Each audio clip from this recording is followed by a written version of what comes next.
man, I kicked a hornet's nest with that one. You know, there's a book written by this old miserable white liberal lady called White Fragility, where it's supposed to talk about how fragile white people are about racial topics and anything. And what I learned that day is that black fragility is a very real thing. Very, very real thing.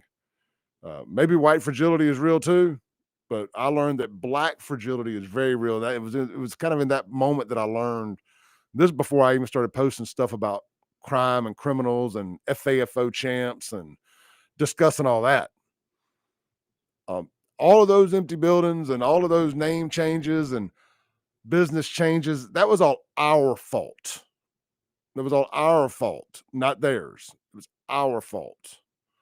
And they wanted to make sure that I knew that white flight is why those businesses change names, or systemic racisms is why those buildings change names. Those are their words, not mine. I'm just repeating what they told me here. I didn't make this about race, they did. So we put that up there, and man, that post, it went nuclear viral around here as well. Did very well. I mean, it was probably 200 pictures or so. I think the most at the time you could put was like 40 pictures in a post. So we did multiple posts, and just every picture had hundreds of comments under it. People telling stories about a memory they had at that business. And of course, then you have the current black folks that live over there angry at everybody for having the audacity to have once had a fond memory there and for saying what a hellhole it is now.